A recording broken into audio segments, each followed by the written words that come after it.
le système éducatif dans sa globalité, il faudrait qu'il y ait une réforme. Il faudrait qu'on accepte de dire, d'avoir le courage de dire franchement que nous devons faire les états généraux au niveau de l'éducation pour qu'on puisse avoir franchement un plan, un certain nombre, n'est-ce pas, d'éléments pour mieux suivre, n'est-ce pas, le système éducatif. Donc pour ce faire, toutes les parties doivent être interpellées. Donc que ce soit la partie syndicale, que ce soit au niveau de l'administration, que ce soit les partenaires, les bailleurs de fonds, chacun en ce qui le concerne. Franchement, aujourd'hui, nous devons revoir tout le système, que ce soit l'élémentaire jusqu'à l'université. Ça, c'est une réalité. Donc dire que l'ancien système ou le système actuel, c'est l'ancien qui était fiable ou bien c'est l'ancien qui n'était pas bien, tout ça, là, nous remettons tout ça de côté. Il est important de revoir le système éducatif et de faire de nouvelles propositions.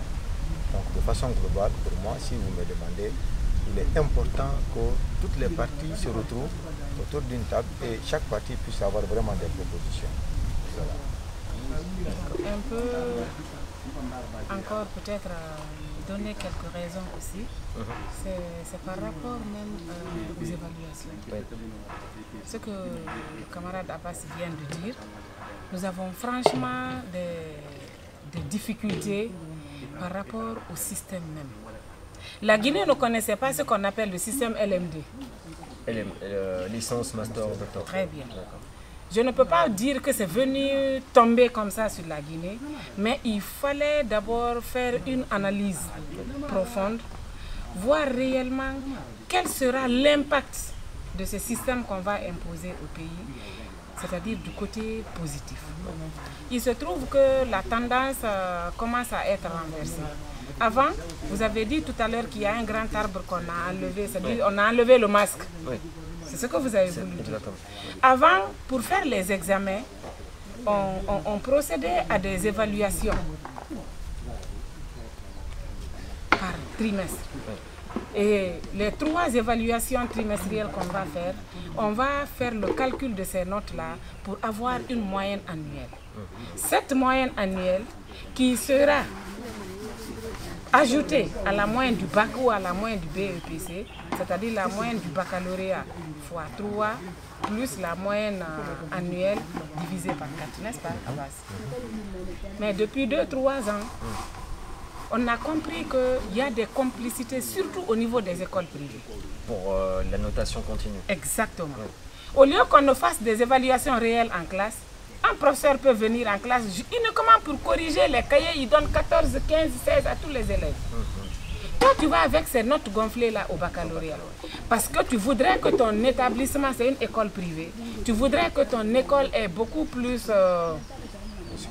de succès à la fin de l'année, pour que l'année prochaine, que tu aies encore un recrutement massif. On gonfle les notes, c'est-à-dire les moyens annuels.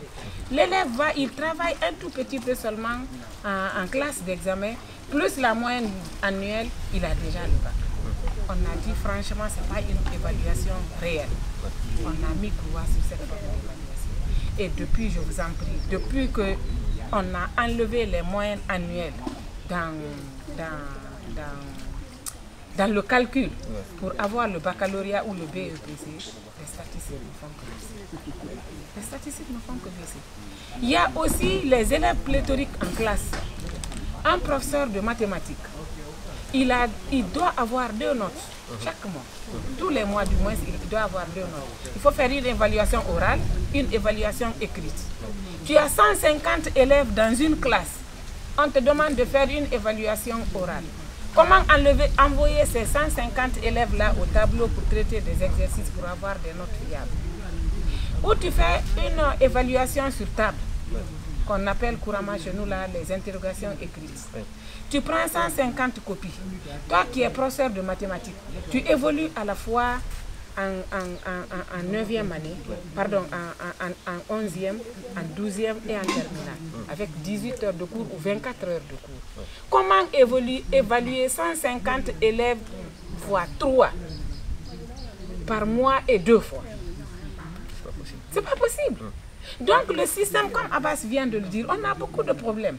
Il y a les infrastructures scolaires qui manquent, il y a même les enseignants qui manquent. Parce que si au moins les infrastructures étaient bien là, le ratio dans les conditions normales ne doit pas dépasser 35-40 élèves. Mais tu viens dans un lycée ou dans un collège, tu n'as que 4, 5, 6 classes pour combien de groupes pédagogiques? Combien d'écoles manque-t-il en Guinée ou combien de salles de classe si on veut raisonner en termes de salles de classe? Pour le moment, comme je n'ai pas les statistiques, D'accord. je ne peux pas vous identifier ça. Mais si vous aviez le temps ou bien on garde le contact, il y a le service statistique et développement qui a toutes ces statistiques-là. Moi, je peux vous faire parvenir ça. Mais il se trouve que franchement, nous sommes en manque de salles de classe, nous sommes en manque d'enseignants.